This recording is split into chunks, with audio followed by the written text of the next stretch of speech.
नमस्कार दोस्तों, मैं कृष्ण सहरावत एक बार फिर से आप सभी का स्वागत करता हूं आपके अपने YouTube channel Post Info and Fun पे। तो दोस्तों, आज की वीडियो में हम देखेंगे प्रोटेक्टेड सेविंग स्कीम क्या होती है। प्रोटेक्टेड सेविंग स्कीम्स जो होती है वो आरडी अकाउंट जो होता है उस केस में कंसीडर की जाती है। तो इसका बेनिफिट क्या है दोस्तों, जब आरडी का अकाउंट जो है वो उसके डिपॉजिटर की डेथ हो जाती है तो उसका जो नॉमिनी होता है या फिर जो लीगल हायर होता है वो उसकी फुल मैच्योरिटी वैल्यू को क्लेम कर सकता है, लेकिन उसकी कंडीशंस हैं और साथ में अमाउंट की रेस्ट्रिक्शन भी है, वो कितनी अमाउंट की मैच्योरिटी वैल्यू को ले सकता है। तो देख लेते हैं। तो दोस्तों, कोई अकाउंट है जिसका डिनोमिनेशन 100 रुपीज़ है तो वो 100 रुपीज़ के डिनोमिनेशन की जो मैच्योरिटी अमाउंट होगी उसको वो जो है क्लेम कर सकता है फुल मैच्योरिटी वैल्यू के तौर पर। मान लीजिए किसी का 100 रुपये का ही अकाउंट था तो उसने जो है 3 कंटिन्यू पे किया, उसके बाद में जो डिपॉजिटर है उसकी डेथ हो गई तो उसका जो क्लेमेंट आएगा वो उस 100 रुपीज़ की फुल मैच्योरिटी वैल्यू को क्लेम कर सकता है, यानी कि जो अभी के रेट के हिसाब से 6900 के अप्रोक्स जो अमाउंट है वो उस अमाउंट को क्लेम कर सकता है। तो क्लेम करने के लिए दोस्तों कुछ कंडीशन यहाँ पे दी गई हैं, आइए देख लेते हैं वो कंडीशंस क्या हैं। तो सबसे पहले तो अकाउंट जो है वो उसको 2 साल कंप्लीट होने चाहिए और उसने जो है कंप्लीट 24 इंस्टॉलमेंट्स पे करनी होनी चाहिए, ये कंडीशन सेटिस्फाई होनी चाहिए। और ये 24 जो इंस्टॉलमेंट्स है विदाउट डिफ़ॉल्ट कंसीडर की जाती हैं, विदाउट डिफ़ॉल्ट्स वहाँ पे ये जो इंस्टॉलमेंट है वो पे होनी चाहिए। और दोस्तों, यहाँ पे नोट करके स्पेशल लिखा गया है, डिफ़ॉल्ट अमाउंट अगर उसने साथ में जो डिफ़ॉल्टेड जो इंस्टॉलमेंट्स होती हैं अगर उसने उसका इंटरेस्ट वहाँ पे किया है, मतलब कि जो डिफ़ॉल्ट लगता है उसमें 10 रुपये 5 रुपये, वो अमाउंट अगर उसने साथ में पे की है तो उनको डिफ़ॉल्टेड इंस्टॉलमेंट में काउंट नहीं किया जाएगा, वो रेगुलर इंस्टॉलमेंट में काउंट होंगी। तो एक कंडीशन तो दोस्तों ये होगी कि 24 इंस्टॉलमेंट उसने पे करी होनी चाहिए। साथ में दूसरी कंडीशन है दोस्तों, जो डिपॉजिटर की जो एज है, जो अब अकाउंट ओपन करेगा तो उस टाइम पे उसकी जो एज होगी 18 साल से कम नहीं होनी चाहिए और 55 की एज से ज़्यादा नहीं होना चाहिए। तो उस केस में दोस्तों ये एडमिसिबल होगी प्रोटेक्टेड सेविंग स्कीम। तीसरी कंडीशन क्या है, वो जो लीगल हायर है या फिर नॉमिनी है डिसीज डिपॉजिटर का, वो बार बार उसको क्लेम नहीं कर सकता, यानी कि एक ही अकाउंट में उसको क्लेम करना है। अगर वो दूसरे अकाउंट में और ज़्यादा क्लेम करेगा तो उसको जो है ये इसका बेनिफिट नहीं मिलेगा। सिर्फ 100 एक डिपॉजिटर के साथ में 100 रुपीज़ के डिनोमिनेशन की मैच्योरिटी वैल्यू को रेस्ट्रिक्ट किया गया है। अगर 50-50 के दो हैं तो वो दोनों को क्लेम कर सकता है। फोर्थ कंडीशन दोस्तों इसकी है, क्लेम जो करेगा क्लेमेंट आके वो डिसीज्ड की डिपॉजिटर के 1 साल के अंदर अंदर उसको करना है। तो मान लीजिए वो 1 साल के बाद करता है तो ऐसे में कंसीडर नहीं किया जाएगा। तो जब उसकी डिपॉजिटर की डेथ हो जाती है तो उस डेथ के 1 साल के अंदर अंदर आके उसको ये क्लेम करना पड़ेगा वहाँ पे। तो देखिए दोस्तों, मैंने जो अभी पॉइंट बताया है वो उसी में यहाँ पे क्लियर किया गया है। देखिए, if a depositor or surviving depositor as the case may be has more than 1 account of denominations not exceeding 100, यानी कि दोस्तों उसके कई सारे अकाउंट्स हैं लेकिन टोटल मिला के उसका मंथली जो डिनोमिनेशन होता है, मंथली जो पेमेंट होती है वो 100 रुपीज़ से कम होती है, तो वो सभी अकाउंट्स के लिए क्लेम कर सकता है। लेकिन अगर उसका और ज़्यादा अकाउंट्स हैं 100 से ज़्यादा के, तो वो सिर्फ एक ही अकाउंट में इस जो बेनिफिट को ले सकता है और अलग से अकाउंट्स में उसको बेनिफिट नहीं मिलेगा। तो दोस्तों, बात कर ली जाए कि सैंक्शन कैसे करना है, तो सैंक्शन की प्रोसीजर भी यहाँ पे दी गई है। जो लीगल हायर है या फिर जो नॉमिनी है वो डेथ होने के 1 साल के अंदर अंदर आके यहाँ पे जो फॉर्म दिया गया है SB 101 उसको पोस्ट ऑफिस में आके सबमिट कराएगा। और पोस्ट ऑफिस में सबमिट करने के बाद में जो पोस्ट ऑफिस है वो SB 101A फॉर्म है उसको 3 कॉपीज़ में उसको फिल करेगा और फिल करने के बाद में जो हेड पोस्ट मास्टर होता है वहाँ पे ये क्लेम को भेज देगा। अगर आपका सब ऑफिस है तो आपको सब ऑफिस में ये उसको हैंड ओवर कर देना है हेड ऑफिस में। हेड ऑफिस उसको सैंक्शन करने के लिए हेड ऑफ सर्कल के पास में भेजेगा। हेड ऑफ सर्कल के पास से जो है सैंक्शन आते हैं, वो सैंक्शन वहाँ पे हेड ऑफ सर्कल अपने दोबारा से जो उसका मास्टर रजिस्टर होता है उसमें चेक करता है कि वहाँ पे कोई ऐसी एंट्री तो नहीं है अगर इस अकाउंट का पहले क्लेम किया गया हो।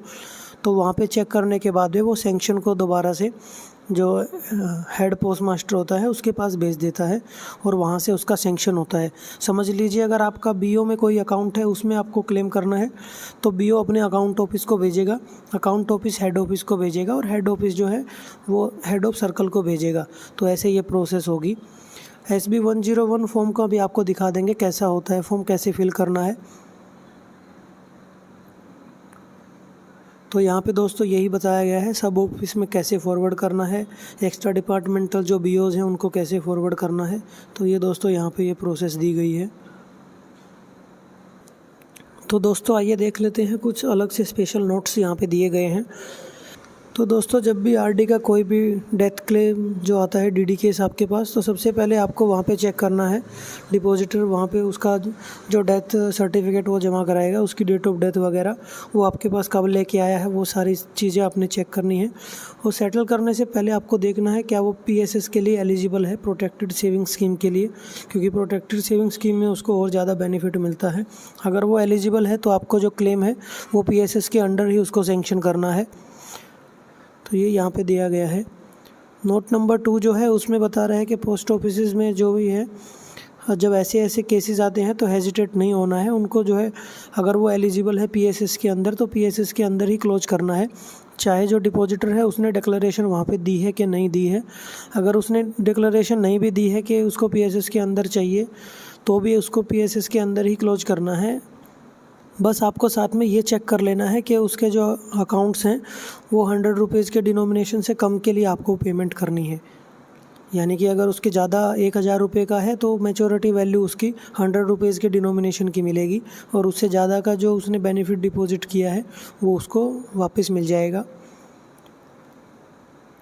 यही थर्ड पॉइंट में बताया गया है।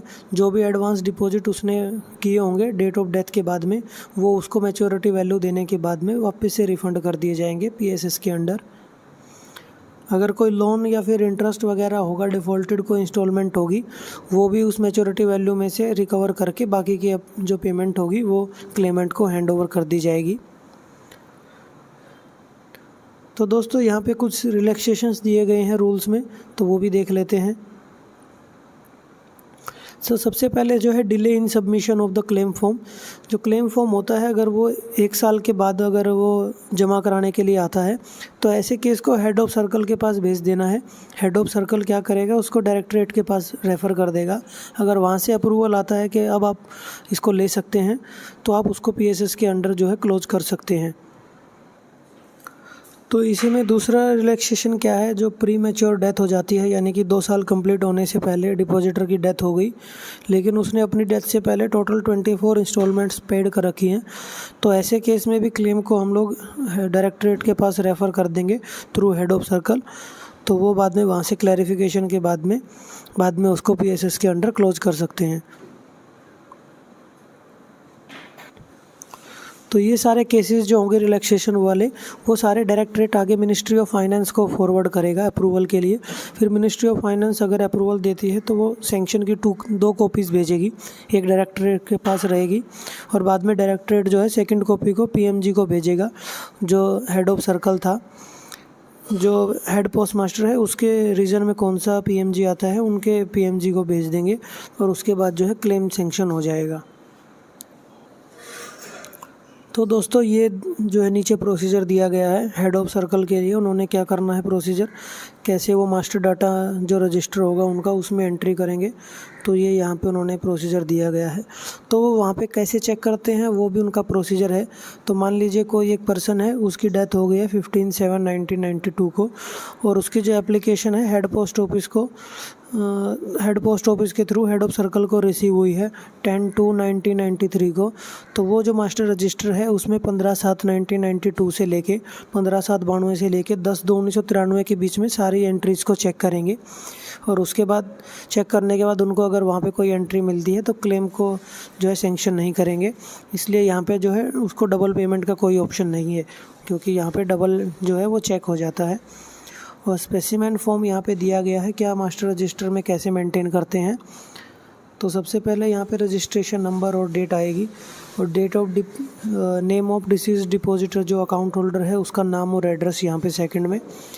थर्ड में उसका डेट और प्लेस ऑफ डेथ आता है। और फोर्थ में age of the account holder at the time of opening of account, account opening के टाइम पे क्या एज थी डिपॉजिटर की वो।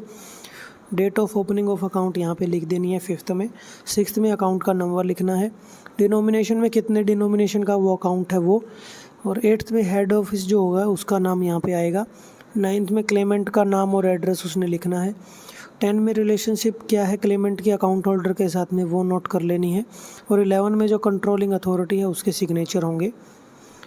तो ये जो है मास्टर रजिस्टर में ऐसे उन्होंने सर्कल ऑफिस वालों ने मेंटेन करना है। तो आइए दोस्तों देख लेते हैं जो हमारा फॉर्म है SB वाला SB 101 उसको कैसे फिल करना है जो क्लेम के लिए यूज़ होता है। तो दोस्तों ये जो फॉर्म देख रहे हैं आप ये SB 101 claim under the scheme of protected savings. तो ये जो है ये फॉर्म फिल करना है क्लेमेंट को टू द पोस्ट मास्टर, जहाँ पे वो पोस्ट मास्टर को एप्लीकेशन दे रहा है क्लेमेंट, वो यहाँ पे पोस्ट ऑफिस का नाम लिखना है। I और V अंडर साइड वहाँ पे क्लेमेंट का नाम आएगा। उसके बाद जो 1 2 3 यहाँ पे लिखे गए हैं वहाँ पे फर्स्ट में name of depositor block letters में, उसके नीचे जो है डिपॉजिटर के फादर या फिर हस्बैंड का नाम, यहाँ पे लास्ट एड्रेस डिपॉजिटर का। फोर्थ में date of death of depositor. Fifth में आएगा उसका place of death of depositor, कहाँ पे उसकी डेथ हुई है। सिक्स्थ में declared age date of birth of depositor at the time of opening of account, account opening के टाइम पे जो उसकी एज थी वो या फिर डेट ऑफ बर्थ। सेवन्थ में date of opening of account 2 बार। और एट्थ में RD का अकाउंट नंबर आएगा। नाइन्थ में कितने डिनोमिनेशन का वो था 100 या फिर 50 1000 जो भी है। 10th में पोस्ट ऑफिस का नाम। 11th में हेड पोस्ट ऑफिस का नाम। और डेट ऑफ क्लेम किस डेट को क्लेम किया है वो। और फिर क्लेमेंट की पर्टिकुलर्स यहाँ पे आएंगी। सीरियल नंबर 1 2 ज़्यादा क्लेमेंट्स हैं तो 1 2 करके यहाँ पे फर्स्ट में उसका नाम और एड्रेस, और सेकंड में रिलेशनशिप विद डिपॉजिटर है। उससे अगले कॉलम में रिलेटिव्स ऑफ डिपॉजिटर उसकी पर्टिकुलर्स आएंगी, जो भी कोई रिलेटिव्स हैं उसके यहाँ पे सीरियल नंबर में नाम आएगा। नेम और एड्रेस में उनका कंप्लीट नाम एड्रेस, साथ में एज और रिलेशनशिप आएगी। उसके नीचे दोस्तों अगर उसके और भी कोई अकाउंट्स हैं तो वो यहाँ पे वो अकाउंट्स लिखने हैं जिनका वो क्लेम नहीं कर रहा है। मान लीजिए एक 100 रुपीज़ का है, उसके अलावा और 2-4 अकाउंट्स हैं, तो वो जिसका क्लेम कर रहा है उसको छोड़ के बाकी के अकाउंट्स की यहाँ पे डिटेल लिखनी है। Serial number, account number, head post office, उनकी डेट ऑफ ओपनिंग, डिनोमिनेशन या फिर उनके नॉमिनी। नीचे दोस्तों यहाँ पे जो डेथ सर्टिफिकेट है वो किसके द्वारा इशू किया गया है वो लिखना है यहाँ पे लास्ट में क्लेमेंट का एड्रेस आएगा और उसके सिग्नेचर होंगे, योर्स फेथफुली सिग्नेचर और नेम। अगर ज़्यादा क्लेमेंट हैं तो नीचे सेकंड नंबर में उसके भी साइन आ जाएंगे। उसके नीचे दोस्तों सर्टिफिकेट बाय 2 विटनेस, 2 विटनेस भी वहाँ पे चाहिए, वो यहाँ पे साइन करेंगे। We hereby certified that claimant who has sign in our presence known to us and the particular furnished above by him are correct. तो दोनों के यहाँ पे सिग्नेचर होंगे, उनका नाम आएगा और एड्रेस आएगा। तो दोस्तों ये जो है उन्होंने पूरा फॉर्म फिल करके दे देना है। और जो मैंने प्रोसीजर आपको बताया था वो प्रोसीजर फॉलो करके PSS के अंडर में क्लेम को ले सकते हैं। तो उम्मीद है दोस्तों ये वीडियो आपको पसंद आई होगी। वीडियो अगर आपको अच्छी लगी हो तो इसको ज़्यादा से ज़्यादा शेयर करें और चैनल को भी सब्सक्राइब करें। चलिए मिलते हैं नेक्स्ट वीडियो में। धन्यवाद।